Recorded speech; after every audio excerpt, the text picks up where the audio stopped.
ติดตามรับชมนำกันได้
ดังๆนะนะครับยังบนพรจากปฐมชัยสมพร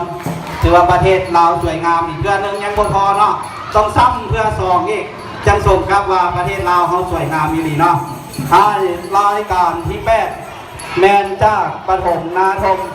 มาในบทพร